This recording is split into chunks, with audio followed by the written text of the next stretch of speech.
Welcome to our channel chemistry with Jitu. जो अपना topic चल रहा था 10th क्लास के साइंस केमिस्ट्री चैप्टर अपने चल रहे थे।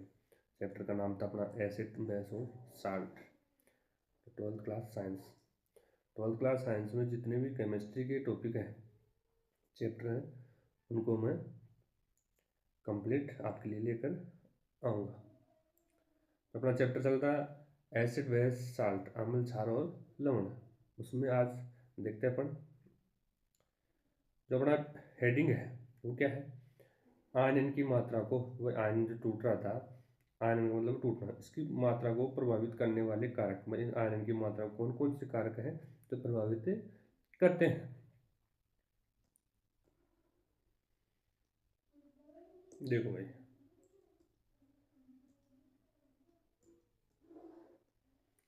आयन की मात्रा को प्रभावित करने वाले कारक, पहला कारक है ये विद्युत अपघट्य की प्रकृति। वही विद्युत अपघट्य की प्रकृति आयन की मात्रा को प्रभावित करती है। वो कैसे करती देते हैं, अगर विद्युत अपघट्य प्रबल और दुर्बल दो होते हैं, जैसे प्रबल विद्युत अपघट्य है तो उसकी आयन की मात्रा व वेग, आयनन होने का जो गति है वो क्या होगी, ज़्यादा, क्या होगी, ज़्यादा होगी। ठीक है भाई। दूसरा है दुर्बल विद्युत अपघट्य हो तो उसकी आयन की मात्रा व वेग क्या होता है, कम। मैं दुर्बल विद्युत अपघट्य है वो देरी से टूटेगा तो उसका जो मात्रा, आयन की मात्रा भी कम होगी और वेग भी क्या लगेगा, वेग भी क्या होगा, कम होगा, धीरे धीरे से टूटेगा। अब प्रबल में क्या होता है, प्रबल विद्युत अपघट्य होगा तो आयन की मात्रा भी होगी तेजी से और मात्रा क्या होगी, ज़्यादा, और आयन की जो वेग है वो भी क्या होगा, फटाफट टूट जाएगा, वो जल्दी से होगा। अब देखो विद्युत अपघट्य, विद्युत अपघट्य क्या है। विद्युत अपघट्य दो प्रकार का है। विद्युत अपघट्य दो प्रकार, प्रबल और दुर्बल।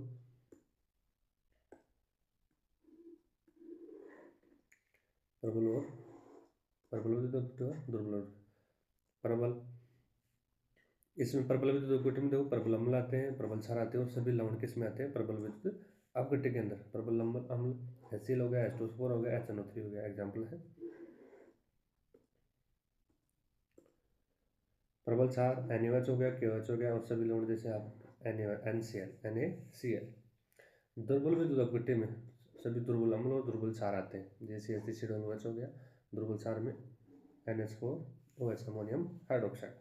मैं कहना कहूँ विद्युत अपघट्य दो प्रकार के, प्रबल और दुर्बल। प्रबल में कौन कौन आते हैं, प्रबल अम्ल, प्रबल क्षार और सभी लवण।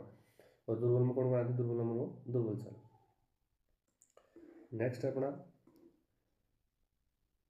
दूसरा जो प्रभावित करने वाला कारक है वह है विलायक की प्रकृति। कौन सी है भाई, विलायक की प्रकृति।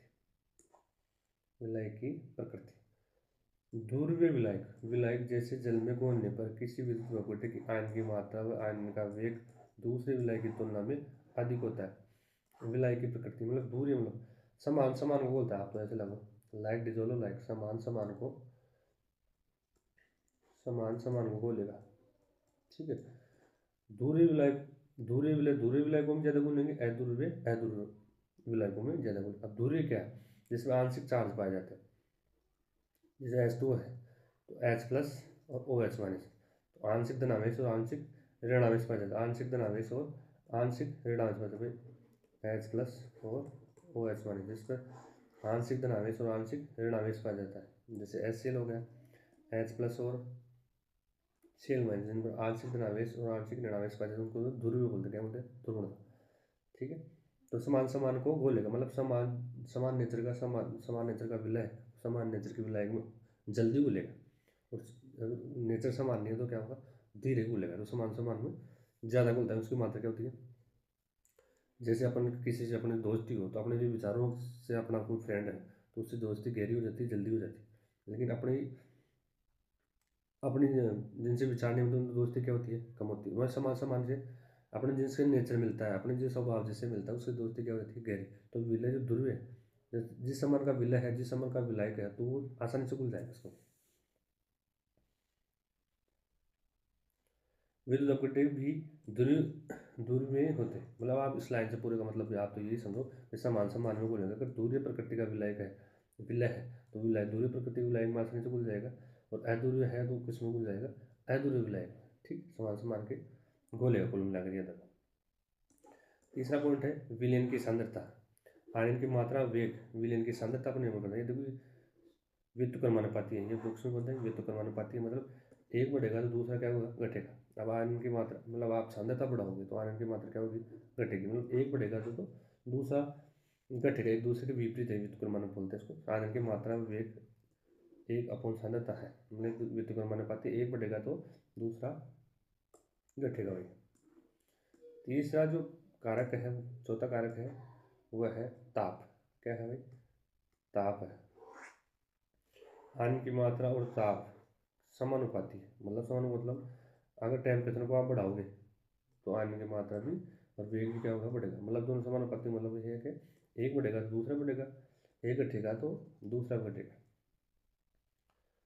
पांचवा कारक है सम आयनन प्रभाव। सम का मतलब समान आयनन प्रभाव। सम आयन वाले या समान आयन वाले प्रबल विद्युत अपघट्य की उपस्थिति में दुर्बल विद्युत अपघट्य के आयन की मात्रा का वेग घट जाता है। जैसे NH4 सेल की उपस्थिति में NH4 के अमोनियम क्लोराइड की उपस्थिति में NH4 अमोनियम हाइड्रोक्साइड के आयन की मात्रा व वेग घट जाता है। कैसे घट जाता है अपन देखते हैं एग्जाम्पल से।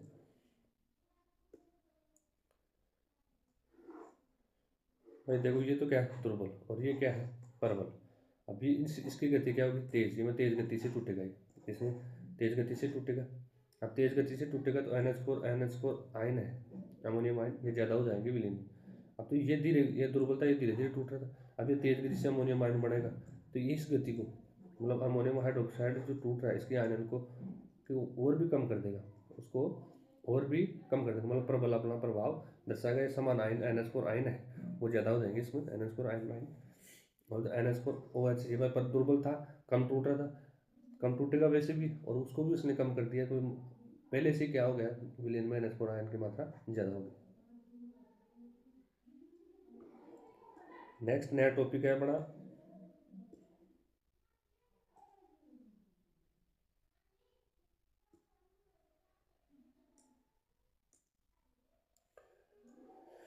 जल का आयनिक गुणनफल। जल का आयनिक गुणनफल क्या है, जल का आयनिक गुणनफल भाई। उसको अपन के डब्ल्यू से दर्शाते हैं। कैसे दर्शाते हैं, KW से। जैसे H2 है, H2 कैसे टूटा, H2 अपना कैसे टूटा भाई, H प्लस और OH माइनस, किसमें टूटा, H प्लस और OH माइनस, किसमें टूटा, H प्लस और OH माइनस। H प्लस और OH माइनस टूटा। इसको अपन इसका स्थिरांक निकाल रहे हैं अपन।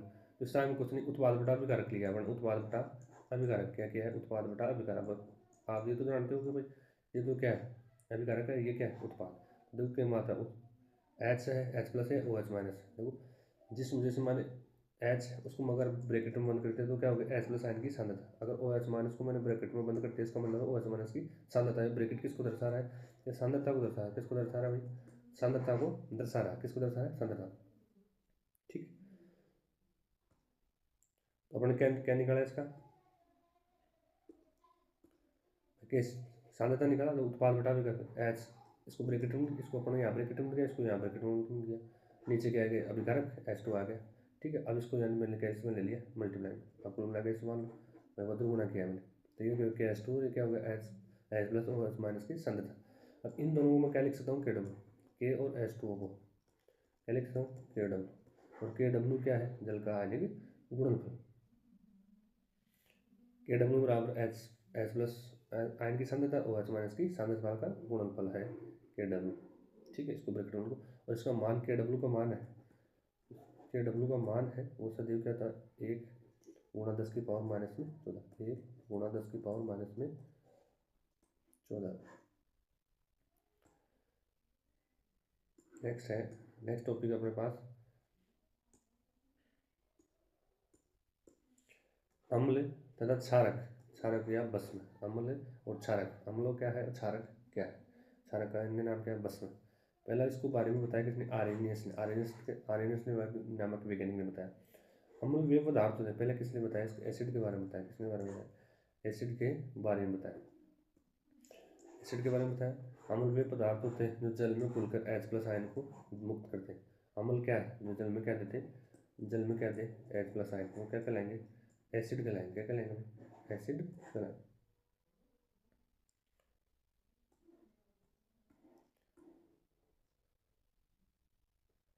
जैसे एग्जाम्पल HCl है, ये टूटा कैसे H प्लस और Cl माइनस, जल में घोला अपन कैसे टूटा H प्लस दे दिया, इसका मतलब ये क्या है, एसिड है, क्या है, एसिड है, अम्ल है, क्या है, अम्ल है। ये टूटा CH3CO minus, acetate ion plus H plus, ये H प्लस दे दिया, ये भी क्या है, एसिड है, क्या है भाई, एसिड है। दूसरा है क्षारक, क्या है, क्षारक। क्षारक क्या है, क्षारक वे पदार्थ होते हैं जल में घुलकर OH माइनस आयन दे, क्या दे भाई, जल में घुल जाए तो क्या दे अपन को, OH माइनस आयन दे, क्या दे भाई, जल में घुलकर OH माइनस आयन दे। जैसे एग्जांपल अपने पास NaOH, ये किस में टूटा भाई, Na प्लस और OH माइनस, अपने को OH माइनस दे दिया, OH माइनस आयन देने का मतलब ये क्या है, क्षारक है, क्या है, क्षारक।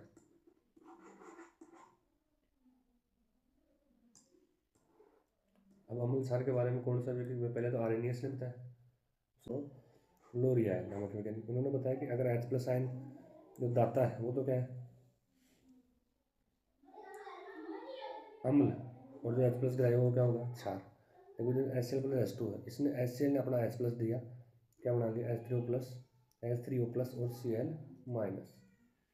तो ये तो HCl तो देने वाला तो क्या हो गया, एसिड, ये तो क्या हो गया, एसिड, और लेने वाला क्या हो गया, बेस, क्षार। या देखो NH3 प्लस क्या है, H2, NH4 plus OH minus, NH3 को H2 ने क्या दे दिया अपना H प्लस, तो जो ग्रहण कर रहा तो क्या है, बेस, और जो त्याग रहा है वो कौन गया, एसिड। तो H2 तो क्या हो गया यहाँ, एसिड, H2 तो क्या है, एसिड। NH3 इसने ग्रहण करके NH4 प्लस बना, NH4 प्लस बनाया, उसको ये क्या होगा, NH3 क्या आ गई है, बेस, चार, क्या है। नेक्स्ट तीसरा जो वैज्ञानिक है लुइस, कौन है लुइस, इसने अम्ल क्षार की जो परिभाषा दी, लुइस के अनुसार अम्ल क्षार क्या है, तो इलेक्ट्रॉन युग्म को ग्रहण करता है वो क्या कहलाते हैं, अम्ल। जो इलेक्ट्रॉन युग्म दाता होता है वो क्या कहलाते हैं, क्षारक। तो वो ये NH3 है, NH और नाइट्रोजन के पास क्या है, लोन पेयर। दूसरी तब क्या बना है, BF और F, ठीक है, ये BF3 है और ये क्या है, NH3 है। इसके बाद देखो यहाँ लोन पेयर है, अब ये दोनों लोन पेयर किसको दे रहा है, ये BF3 को दे रहा है, किसको दे रहा है, BF3 को दे रहा है। अब जो भाई इलेक्ट्रॉन युग्म ग्राही वो तो क्या है, अम्ल, और दाने वाला कौन है, क्षारक। तो NH3 तो क्या हो गया, क्षार। तो देखो ये लिखा है इसने, LB का मतलब है लुइस बेस, लुइस क्षार, क्या है भाई, लुइस क्षार। देने वाला तो कौन हो गया, लुइस क्षार, और ग्रहण करने वाला लुइस La लिख रखा है यहाँ, तो लुइस एसिड है, क्या मतलब लुइस एसिड या लुइस अम्ल। कुल मिला के सीधी सी बात है भाई, जो इलेक्ट्रॉन युग्म ग्रहण कर रहा है, जो इलेक्ट्रॉन युग्म ग्रहण कर रहा है वो तो क्या है, इलेक्ट्रॉन युग्म कर रहा है वो अम्ल है, और इलेक्ट्रॉन युग्म दाता कर रहा है वो क्या है, क्षार।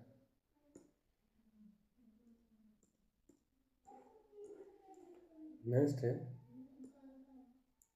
भाई क्षारक, क्षारक और क्षार में क्षारक, कभी भाई क्षारक क्या है, क्षार क्या है, क्षारक और क्षार में क्या अंतर क्या है। तो क्षारक तो क्या है भाई, सभी क्या है, क्षारक है, लेकिन उसमें अगर अगर जो शुद्ध अवस्था में अपन OH माइनस दे रहा हो, OH माइनस अपन को दिख रहा है, OH माइनस आयन दे रहा है, तो उसको अपन क्षार बोल सकते हैं, बाकी सभी क्षारक क्षार नहीं है, ठीक है। वही क्षारक क्षार है जो शुद्ध अवस्था में अपन को क्या दे, OH माइनस आयन दे। ये दोनों में अंतर क्या है, क्षारक भस्म या क्षार में यदि शुद्ध अवस्था में OH माइनस उपस्थित है तो वो क्या होता है, क्षार, एल्कलाइन बोलते हैं उसको। अम्ल तथा क्षारकों की प्रबलता, यदि आयन की मात्रा व वेग अधिक है, आयन की मात्रा ज़्यादा मतलब जल्दी से टूट रहा है, तो वो लोगों को क्या है, प्रबल अम्ल या प्रबल क्षारक है, प्रबल अम्ल या प्रबल क्षारक है, क्या है, प्रबल अम्ल। यदि आयन की मात्रा व वेग कम है, क्या है, कम है, इसमें क्या था, अधिक, इसमें अगर कम है तो क्या होगा, दुर्बल, या तो दुर्बल अम्ल है या क्या, दुर्बल क्षारक है। तो दो चार एग्जाम्पल आपको याद रखना, प्रबल अम्ल दुर्बल अम्ल कौन कौन से, तो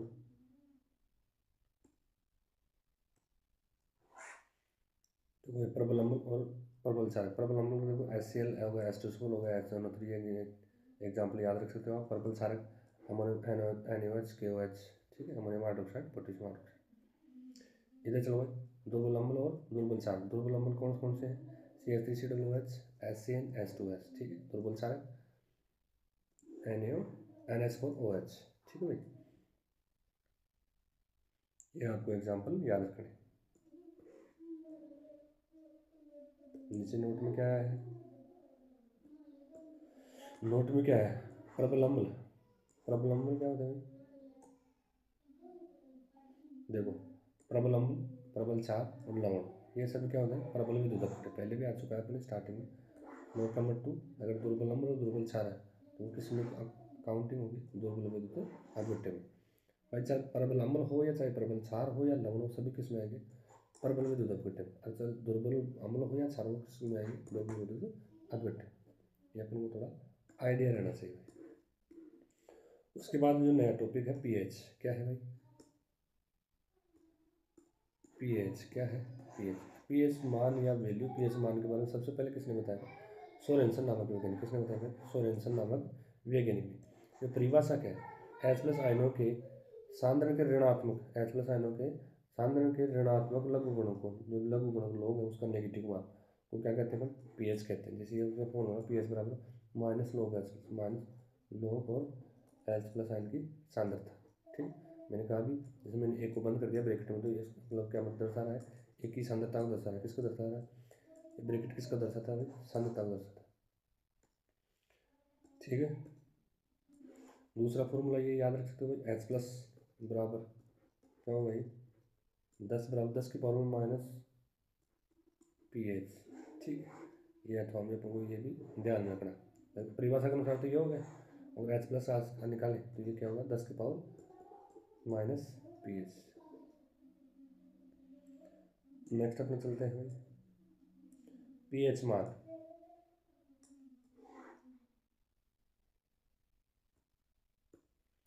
पीएच का मान 0 से क्या आता है, 14 तक होता है। 0, 1, 2, 3, 4, 5, 6, 7, 8, 9, 10, 11, 12, 13 और 14। बीच में जो 7 नंबर है वो कौन सा है, उदासीन। उदासीन का मतलब वो ना तो एसिड होगा और ना ही बेस होगा, ना तो एसिड और ना ही बेस होगा। ठीक है भाई, आप अगर 7 से कम इधर 0 की तरफ आ रहे हैं तो वो क्या होगा, अम्लीयता का बढ़ता हुआ क्रम। ये यहाँ तक क्या है, सभी अम्ल है।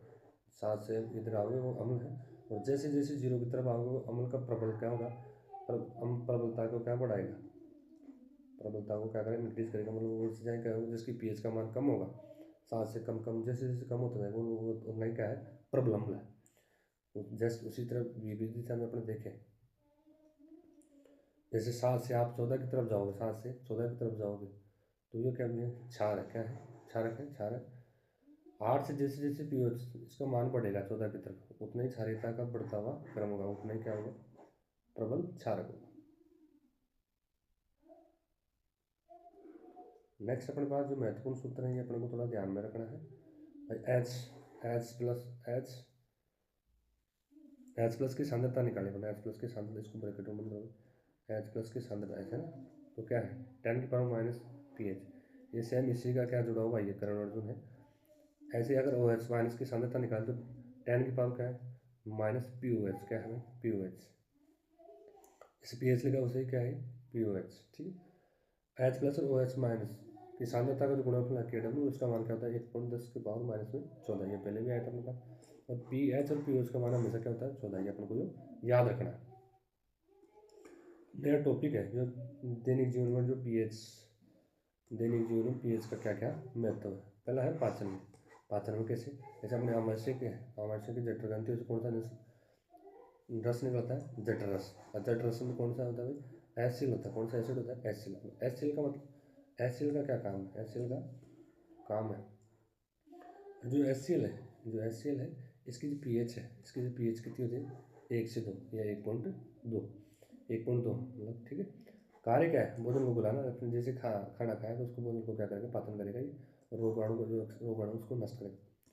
दूसरा दंत छय, दूसरा जो पाचन के अलावा दूसरा टॉपिक है उपयोग है दंत छय। दांतों में पसाब भोजन जीवाणु द्वारा सड़ता है, अम्ल का निर्माण हो जाता है। यहाँ पर दांतों में जो भोजन पच जाता है उसको जीवाणु नष्ट करते हैं, उस दौरान क्या होगा, एसिड का निर्माण हो जाता है। किसका निर्माण हो जाता है, एसिड का निर्माण हो जाता है। और उसकी पीएच कितनी होती है भाई, 4 से ज़्यादा होती है। जो अपने दांतों का कठोर भाग है, इनेमिल से,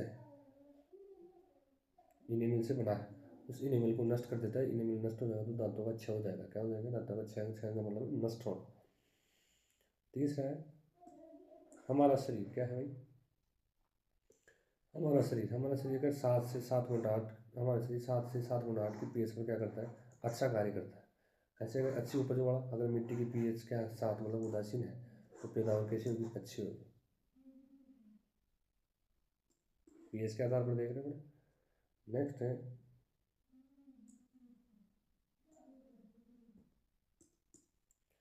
पौधों जंतुओं द्वारा आत्मरक्षा। बिच्छू अपने आत्मरक्षा के लिए डंक मारता है, उस डंक में क्या होता है, फार्मिक अम्ल होता है, जिससे जलन हो दर्द होती है, और उसको जलन से अपन को आराम से, तो अपन को क्या लगाना चाहिए, बेकिंग सोडा लगाना चाहिए। ठीक है। नेक्स्ट ऐसे ही मधुमक्खी अपने बचाव के लिए करती है, तो उसके डंक में क्या होता है, एसिड, उससे क्या होती है जलन, और उसके आराम के लिए उनको लगाए बेकिंग सोडा। नेक्स्ट है चींटी। क्या भाई, चींटी, चींटी काटे है ना, तो उसको काटने पर भी अपने जो है उसमें क्या होता है, अपने शरीर में क्या चला जाता है, फार्मिक अम्ल, उसमें उस डंक में क्या होता है, वो काटती है तो अपने क्या छोड़ दिए, फार्मिक अम्ल, वो एसिड होता है उसमें, उससे भी जलन दर्द होती है, और आराम के लिए अपन को क्या लगाए, बेकिंग सोडा। इसी तरह बर्रिया बीरड, बर्रिया बीरड का डंक, ये है ततैया। क्या है भाई, ततैया है क्या है, जो अपने तेज डंक और तेज भिनभिनाहट के कारण जाना जाता है। इसके डंक पे जो क्या है, क्षारक है, ठीक है। वो पहले वाले तो अपने क्या शरीर में क्या एसिड पहुंचा रहे थे, ये क्या दे रहा है भाई, क्षारक है ना, इससे भी जरूर वही जलन और दर्द होगा। अब की बार आराम के लिए क्या लगाना है उनको, या तो सिरका लेंगे या अचार लगाएंगे, इनमें क्या होता है भाई, एसिड होता है, क्या होता है, एसिड। कुल मिला के जिनके डंक में क्या है, एसिड, उसके लिए तो अपन को क्या यूज़ करना है, क्षारक, जिससे अपन को क्षार मिले। ठीक है। और जिनके में बेस है, तो उनको उनको डंक तो जलन को दूर करने का हम लोग किसको यूज़ करना है, एसिड को, ताकि एसिड और बेस आपस में कैंसिल कैंसिल क्या हो जाए, उदासीन हो जाए, उदासीन हो जाए, उनका प्रभाव कम हो जाए, उनका प्रभाव कम हो जाए।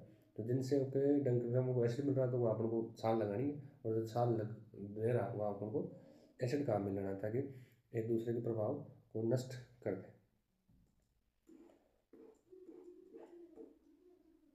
ठीक। ओके डियर स्टूडेंट, आज के वीडियो में इतना ही। Thanks for watching.